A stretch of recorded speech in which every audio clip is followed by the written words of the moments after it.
Welcome to Thursday Thoughts, your weekly dose of real, honest conversation on all things personal growth. These are the chats Lucy and I love having every week over on Instagram. They're unfiltered, unedited, and always rooted in practical tools and a dose of inspiration. Let's dive in. So this morning we're talking. So we have. I know that we've talked about this before, but I think it's one of those like so many of the things that we talk about. I don't think you can hear them enough because we all forget. So we're talking about victimhood and sort of victimhood and blame. And I think, so I can't even see you because, oh shit, hang on. Are you still there? Yes, I'm here. Yeah. Sorry, I couldn't see you for a minute because the people coming on had like covered up the whole screen and I was like, where's she gone?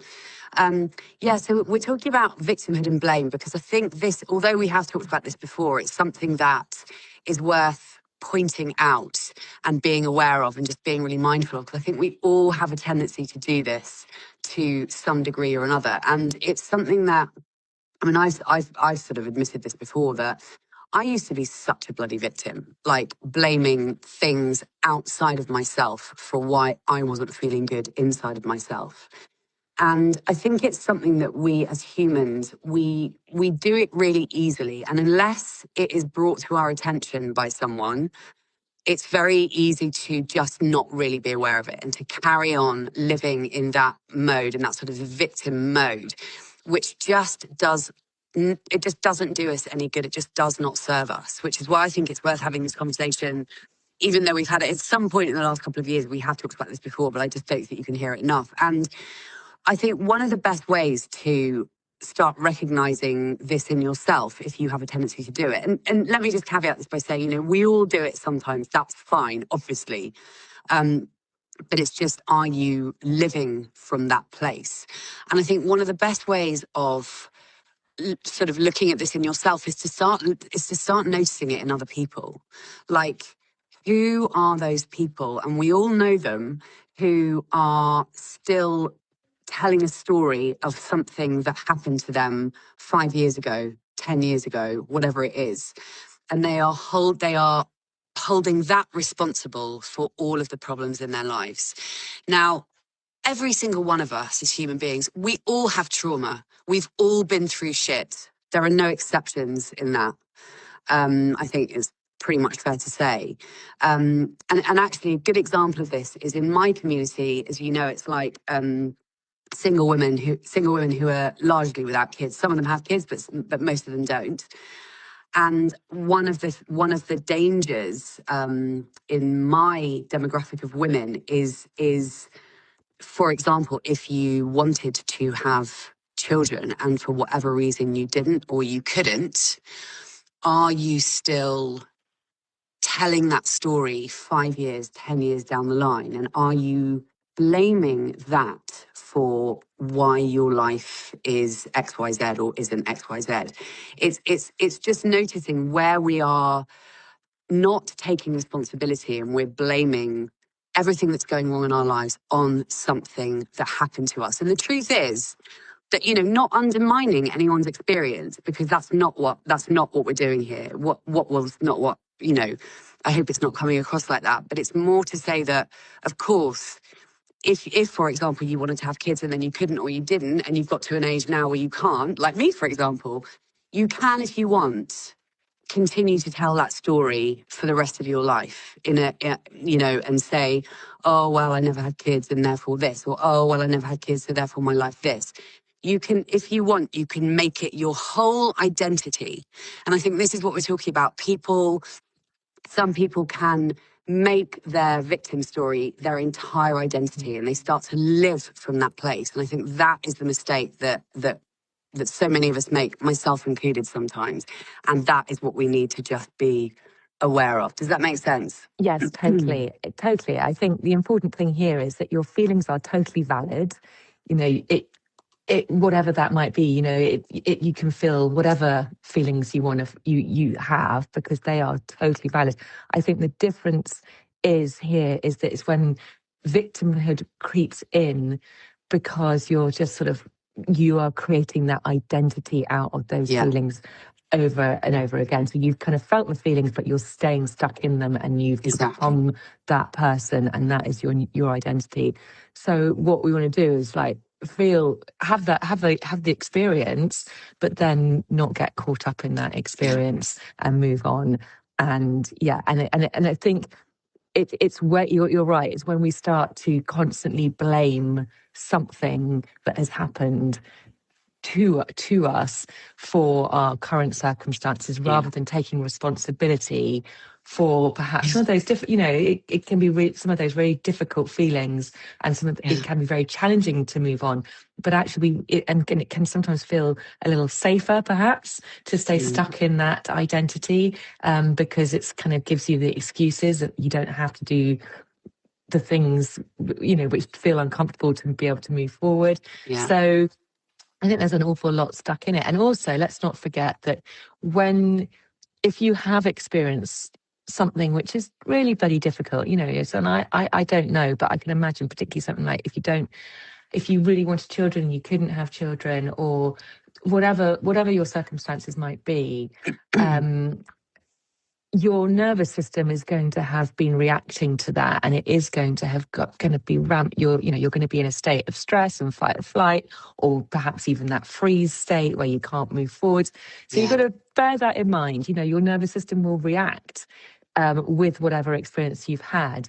But again, there comes a time where you've got to just appreciate that your nervous system is always trying to protect you, and it's looking for the negative, and for the things to hold on to, because that's how it feels safe, and it finds ways to protect you. So it takes conscious effort for you to be able to move forward, to actually say, hold on a minute, because it's an automatic response to stay in that.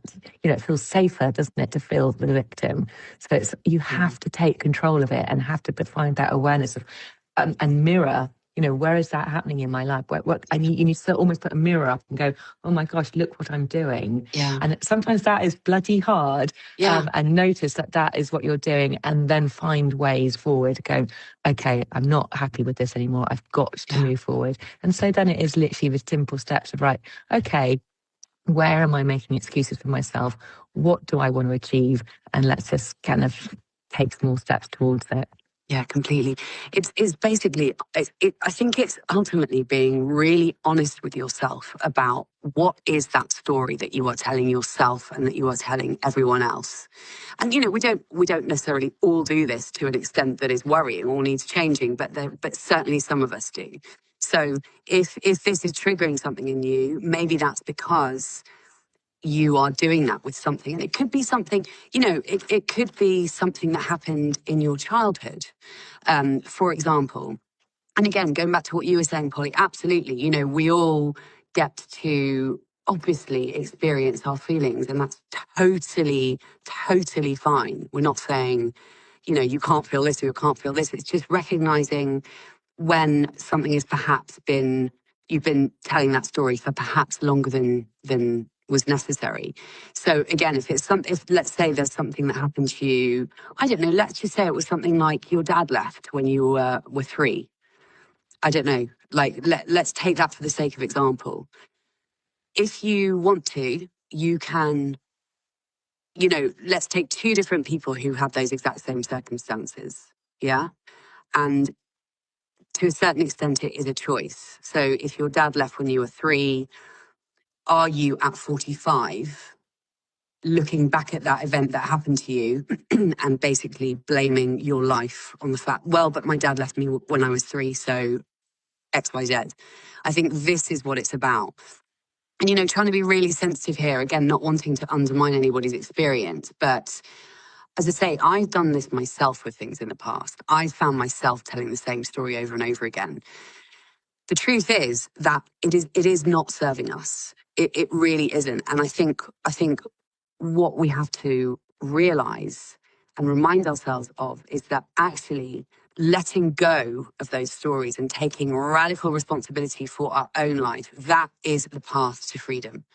Because ultimately, when you are holding things, when you are blaming other things outside of yourselves for the way that you feel or the way that your life has turned out or whatever it may be, you are literally giving your power away to everyone and everything outside of yourself. So this is where it's so incredibly important to take radical responsibility for your life. Because when you make a decision and when you make a decision to literally take 100% responsibility for yourself and your life, it really does free you. It really does. And I think that's what we've got to remind ourselves of. So hang on, I just want to read this message out. Carmel is saying also the death of a father at 3. Wow, okay. Funnily enough, another friend of mine lost her father at 3 as well. So yeah, it's noticing where we're doing that. And you've got to ask yourself, is this story that I keep telling myself and keep telling everybody else, is this actually serving me in my life? Is this helping me to move forward? Because there comes a time where it does get to be a choice. And there comes a point where you have to recognize that you are perhaps holding yourself back.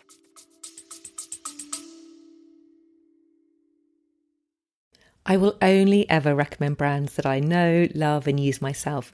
And one of those is Ancient and Brave. Honestly, they've become part of my daily habits.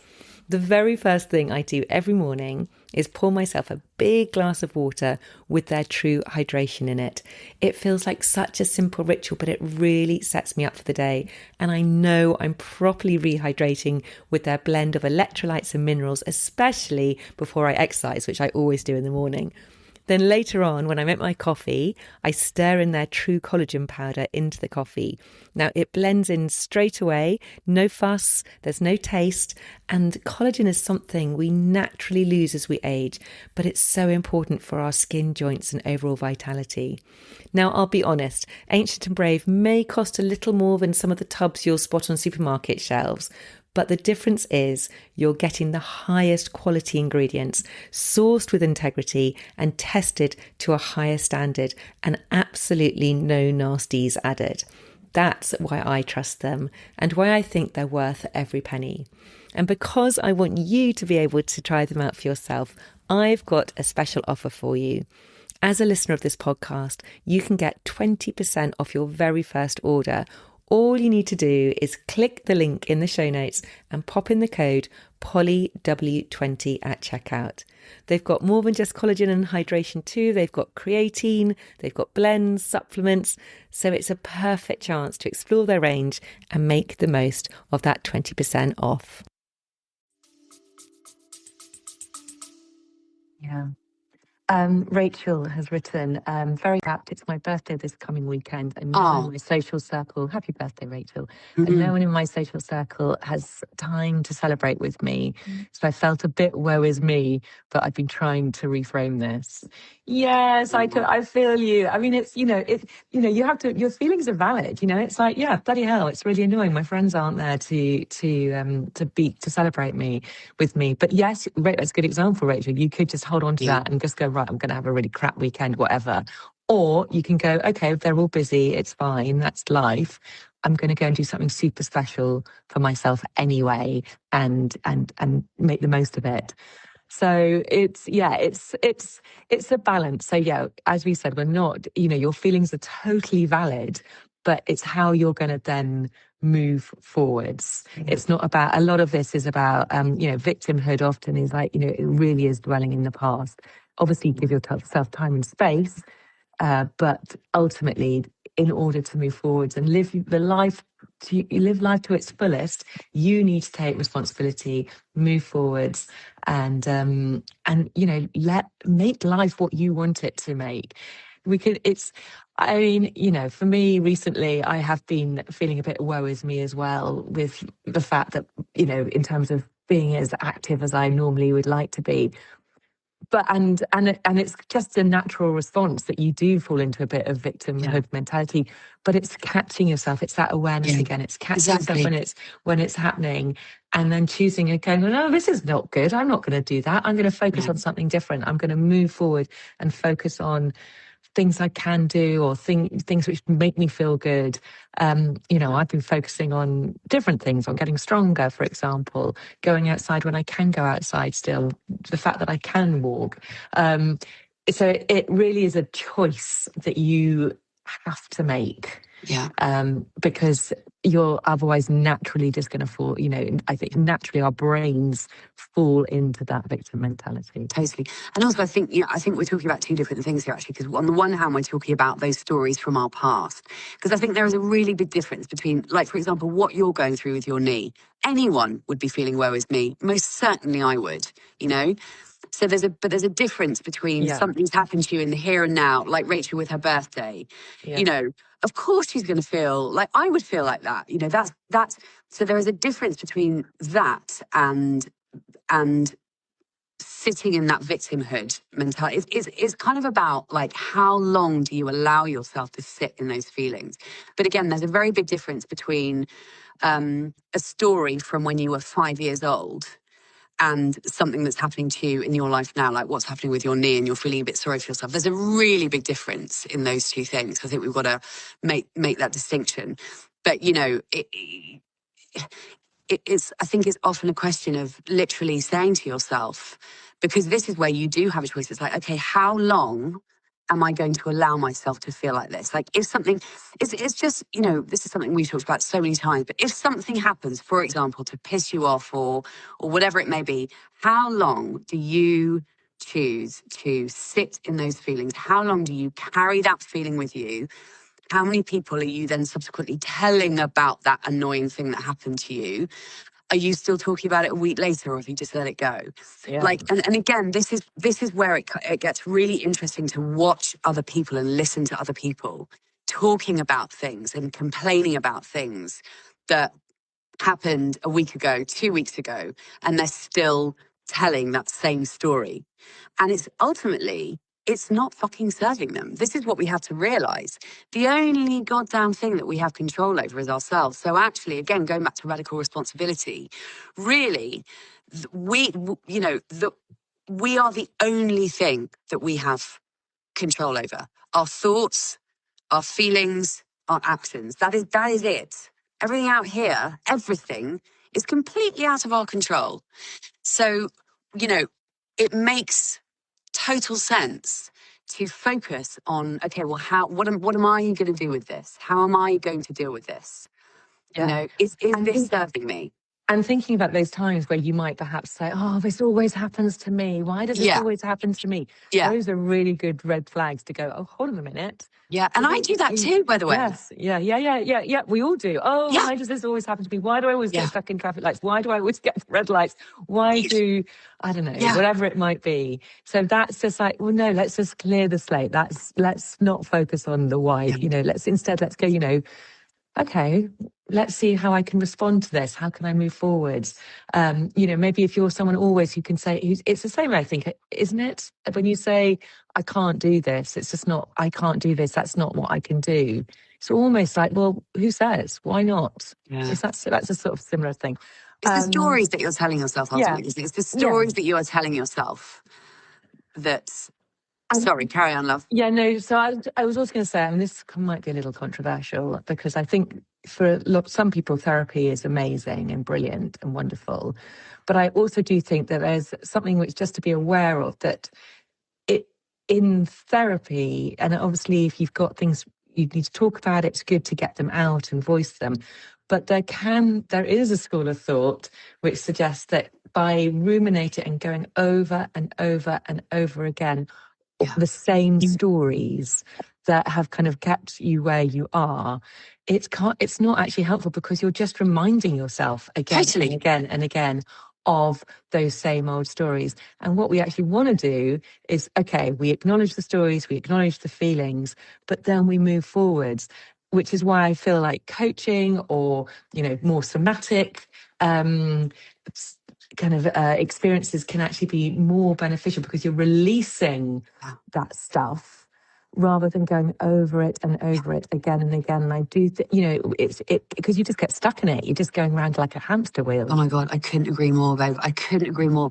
There is someone in my life, someone close to me, who has been suffering with depression for a long, long, long, long time. And this person has been going to therapy. And every time I talk to them about therapy and, you know, how was this week's session? It sounds to me like the therapist has just been every fucking week takes her back to a point in her childhood. And I'm like, literally, are we still talking about that? You know, so I am not a big fan of therapy myself. It's amazing for some people, but I completely resonate with what you just said, because I think it does.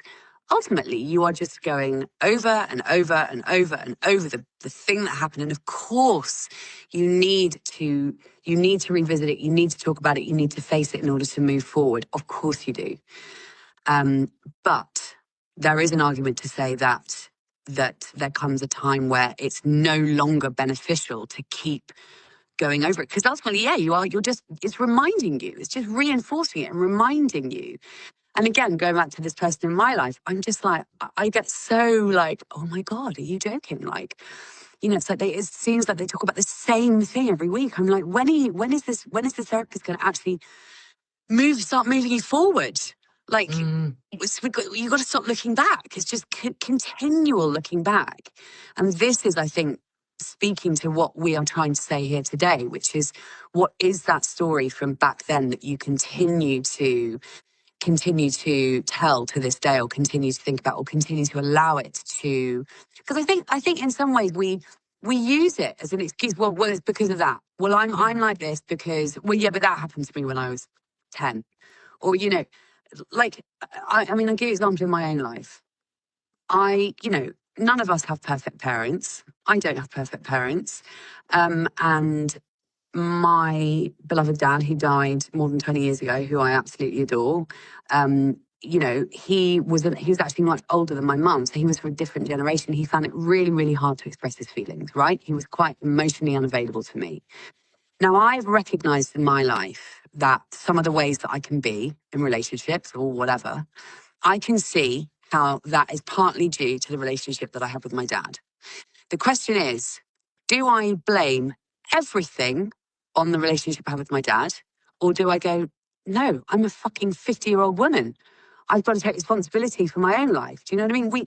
And again, they fuck you up, your mum and dad. I mean, that is a poem. Like, they do. All of us. There is not one person out there who has not in some way been screwed up by their parents. But again, we get to choose whether that is a story that is something that we blame everything on or not. Because I think there comes a point where you have to go, no, I have to take responsibility for the way that I behave. I'm a grown up, and I have, you know, and of course, I'm not saying that things from your past can't affect you, but I think we can kind of over egg the pudding. I'm not sure that's a very good expression to use. And I think in some ways, I think the same goes with any labels that we've been given, you know, either by our parents or by ourselves. You know, I was always labelled very, very shy. I've always been really shy, but I've labelled myself that for so many years. Oh, it's because I'm really shy. And obviously, and sometimes often that does not serve me well, because there's so many situations where I don't want to be that shy person. So and I don't have to be. That's the thing. I don't have to be. I can be whoever I want to be. And so I have really had to work hard at taking responsibility for that and going, no, I'm not going to be that shy person anymore. I'm not having that label anymore. Maybe my natural character is, you know, it's not out there kind of the loudest person in the room, but it doesn't necessarily mean I'm shy, as in I can't speak out, I can't express myself, I can't express my opinion. So again, it's just being really aware of what are the labels you've given yourself, or perhaps often, you know, you are given by your family. I mean, growing up, I was always the clever one, and my sister was more the arty one. And it's sort of these labels which are ridiculous, because actually it's like, well, you know, you are what you are, and that's just a very small period in time. And then you live your life believing that about yourself. So it's like, ditch the stories, become aware of the ones you want to ditch, and just move forward, because they shouldn't define who you are. Completely. And ultimately, you know, it's all about these subconscious beliefs that have been, I mean, this is a slightly different topic, but we get to choose what we want to believe in order to get to where we want to go. That, you know, we all come with so much baggage. And ultimately, I found that the older I get, the more I start peeling off the layers that have been put onto me throughout my life. It's like you peel back the layers of the onion to reveal who you actually are underneath all of the crap and all of the stories and everything that's happened. And, this is where I think spirituality really helps. And I'm not talking about religion here, but, the woo-woo side of life, like just this belief and this knowing that there is something, there is a higher power, there is something greater than us. I think I find it really helpful to kind of tap into that, because not least because it makes you realize how minuscule and tiny we are. Like when you think about some of the stuff that we allow ourselves to worry about, and then if you kind of zoom out and like as if you were in space looking down on the earth, and with these tiny little specks, like these we on our way to 9 billion people on the planet. So I think sometimes it really helps to see things from a kind of a greater perspective.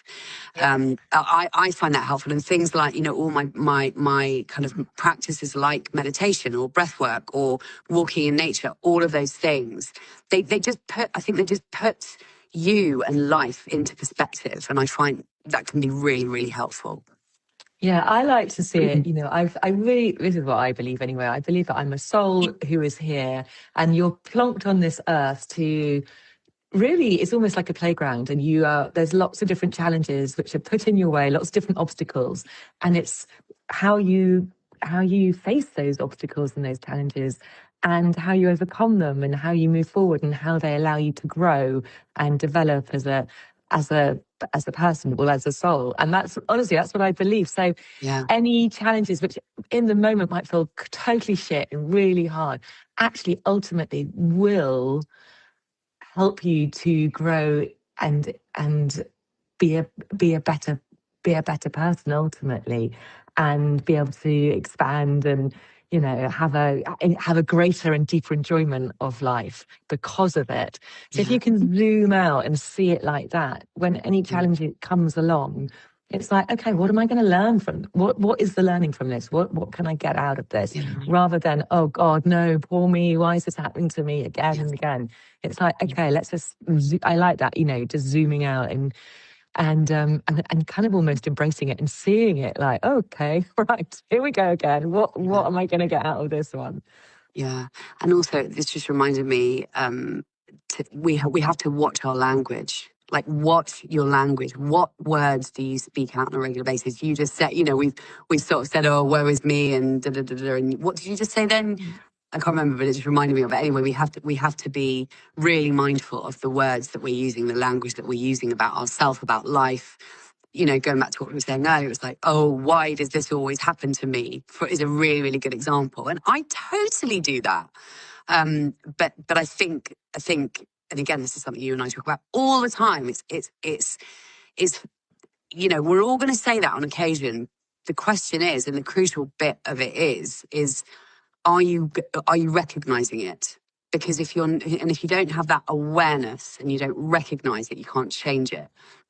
Which is why it's so incredibly important to be really super aware all the time, like moment to moment, of what is going on in your mind. And of course, I know that we can't all be perfect, and it's incredibly difficult. It is a practice, but it does get easier. The more you lean into this stuff, it gets, I think, Polly, you and I have both it becomes automatic, doesn't it? The awareness of what's going on in your head really does start to become something that is quite automatic.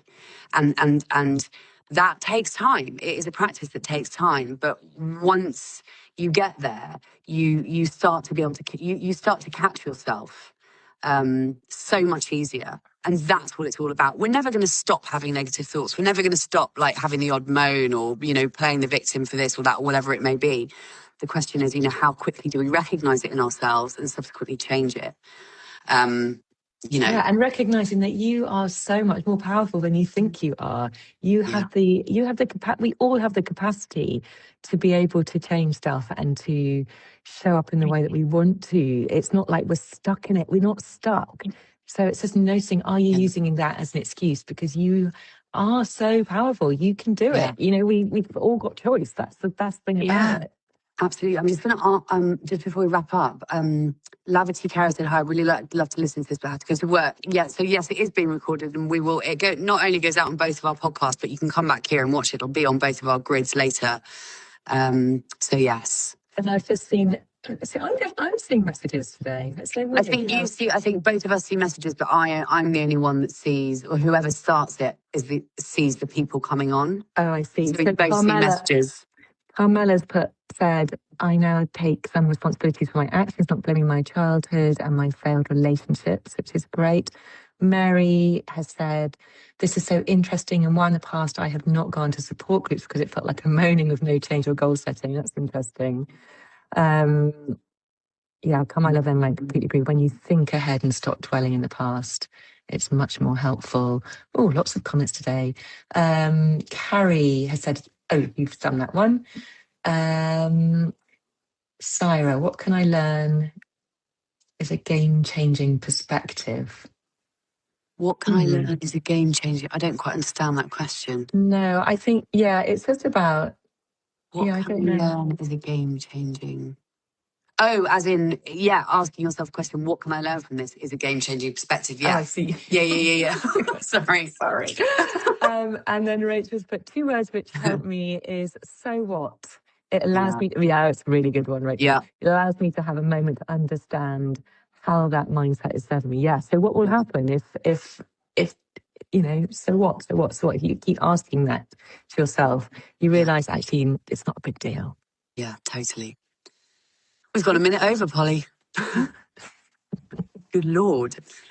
We'll be back this time next week. Thanks for watching / listening. Yeah, brilliant. Thank you, everybody. All right, babes. See you later. All right, take care. Bye. See you later. Bye. Bye.